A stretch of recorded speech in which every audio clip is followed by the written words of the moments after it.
여러분 잠깐 상상해 보세요. 무인 아이스크림 가게에 들어갔습니다. 물건 몇 개를 고르고 결제도 했어요. 근데 나중에 보니까 1,500원짜리 과자 하나가 결제 목록에서 빠져 있었어요. 실수였죠. 그런데 어느 날 경찰에서 연락이 옵니다. 절도 혐의로 조사를 받으러 오라고요. 말도 안 된다고요? 근데 이게 실제로 벌어진 일이에요. 그것도 한 건이 아니라 여러 건이 동시에 터지면서 지금 대한민국 법조계와 국민들 사이에서 엄청난 논란이 되고 있거든요. 오늘은 1,500원짜리 아이스크림 하나가 어떻게 특수절도라는 중범죄가 됐는지, 그리고 헌법재판소가 이 문제에 어떤 판단을 내렸는지 끝까지 보시면 여러분 일상에도 충분히 생길 수 있는 이야기라는 걸 알게 되실 겁니다. 자, 먼저 첫 번째 사건부터 이야기해 드릴게요. 30대 중증 발달 장애인 두 명이 편의점에서 1,500원짜리 아이스크림 하나를 계산하지 않고 나눠 먹었어요. 이 두 분이 의도적으로 훔치려 했는지 아니면 인지 능력의 한계로 결제를 하지 못한 건지는 잠깐 옆에 두고요. 경찰이 이 사건을 어떻게 처리했는지가 핵심입니다. 경찰은 이 두 사람을 특수절도 혐의로 검찰에 송치했어요. 특수절도 들어보셨죠? 2명 이상이 합동해서 재물을 훔쳤을 때 적용되는 조항인데요. 일반 절도보다 훨씬 무거운 혐의예요. 1,500원짜리 아이스크림 하나를 두 명이 나눠 먹었다는 이유로 중범죄 조항이 적용된 겁니다. 다행히 검찰은 피해자가 처벌을 원하지 않는다는 점 등을 고려해서 기소유예 처분을 내렸어요. 재판까지 가지는 않은 거죠. 그런데 여러분, 기소유예가 무죄가 아니라는 거 알고 계세요? 기소유예는 죄는 인정하지만 이번엔 봐준다는 뜻이에요. 즉, 이 두 발달 장애인은 공식적으로 절도를 저지른 사람으로 기록이 남는 겁니다. 1,500원짜리 아이스크림 때문에요.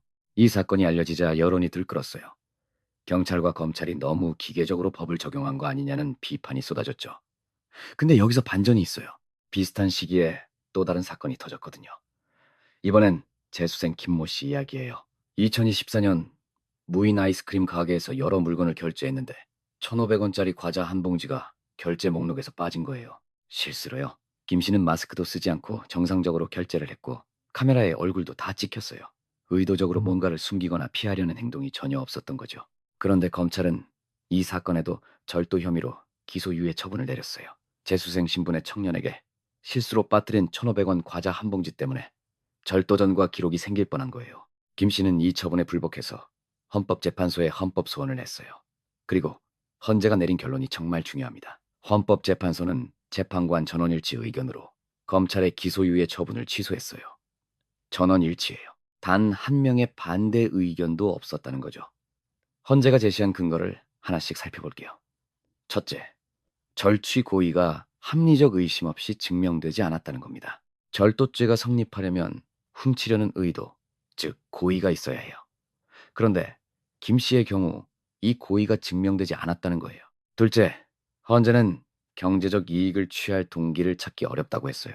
재수생 신분이라고는 해도 1,500원짜리 과자 하나를 훔치기 위해 무인 매장에 들어갔다고 볼 근거가 없다는 거죠. 셋째, 마스크로 얼굴을 가리지 않고 정상 결제를 한 점을 들었어요. 진짜 절도를 계획했다면 얼굴을 숨기거나 카메라를 피하는 행동을 했을 텐데 그런 정황이 전혀 없었다는 겁니다. 넷째, 폐쇄회로 영상에서도 물건을 의도적으로 가져간 사실이 확인되지 않았어요. 헌재는 이 모든 정황을 종합해서 검찰이 중대한 수사 미진을 저질렀다고 판단했어요. 그리고 이 기소유예 처분이 김 씨의 평등권과 행복 추구권을 침해했다고 명시했습니다. 자, 이제 조금 더 깊이 들어가 볼게요. 왜 이런 일들이 반복되는 걸까요? 무인 점포가 급격히 늘어나면서 생긴 구조적 문제가 있어요. 무인 매장은 직원이 없으니까 결제 누락이 생겨도 즉각적으로 확인이 안 돼요. 사업주 입장에서는 억울할 수 있죠. 그래서 경찰에 신고를 하게 되고 경찰은 신고가 들어오면 수사를 해야 하고 검찰은 혐의가 인정된다고 판단하면 기소유예라도 처분을 내리는 거예요. 문제는 이 과정에서 고의성 여부에 대한 충분한 검토 없이 기계적으로 절도 혐의를 적용한다는 거예요. 헌재가 지적한 중대한 수사 미진이 바로 이 부분이에요. 법조계 전문가들은 이 문제에 대해 두 가지 시각을 제시해요. 한쪽에서는 무인점포 사업주 보호 측면을 강조해요. 고의가 아니라고 주장하면 누구든 처벌을 피할 수 있는 빌미가 생긴다는 거죠. 실제로 무인점포에서 의도적으로 결제를 누락하는 사례도 분명히 존재하거든요. 이런 범죄를 막으려면 어느 정도의 엄격한 적용이 필요하다는 논리예요. 반대쪽에서는 죄형 법정주의와 무죄 추정의 원칙을 이야기해요. 범죄가 성립하려면 고의가 입증돼야 하는데 단순히 결제가 누락됐다는 사실만으로 절도 의도를 추정하는 건 법의 기본 원칙에 어긋난다는 거예요. 특히 발달장애인 사건처럼 행위자의 인지 능력을 전혀 고려하지 않은 수사는 더 큰 문제라고 지적하죠. 여러분은 어느 쪽이 더 설득력 있다고 느끼세요? 저는 이 두 사건이 우리에게 던지는 메시지가 하나 있다고 생각해요. 법은 기계가 아니라는 거예요. 숫자와 금액으로만 판단하는 게 아니라 상황과 맥락과 사람을 봐야 한다는 거죠. 1,500원이라는 금액이 얼마나 작은지는 누구나 알아요. 그 1,500원을 훔치려는 의도가 있었는지 없었는지를 제대로 따져보는 게 수사기관의 역할이어야 한다는 게 헌재의 메시지였던 겁니다. 그리고 이 판결은 앞으로 비슷한 사건들의 중요한 기준점이 될 거예요. 무인점포 결제 누락 사건에서 검찰이 무조건 기소유예를 남발하는 관행에 헌재가 명확하게 제동을 건 거니까요. 자, 오늘 이야기를 정리해 드릴게요. 1,500원짜리 아이스크림 하나가 특수절도가 된 사건, 1,500원짜리 과자 결제 누락이 절도 기소유예가 된 사건. 두 사건 모두 금액은 터무니없이 작지만 그 파장은 엄청나게 컸어요.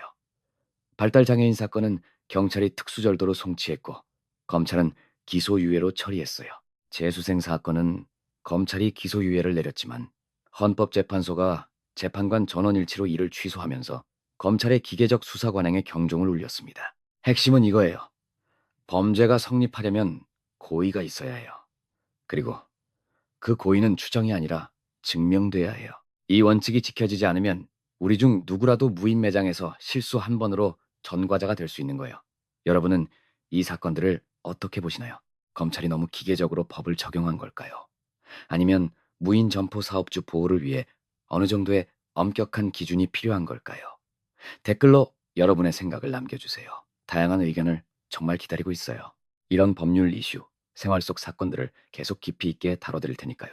구독과 좋아요는 이 채널이 계속 좋은 콘텐츠를 만들 수 있는 힘이 됩니다. 오늘도 끝까지 봐주셔서 감사합니다.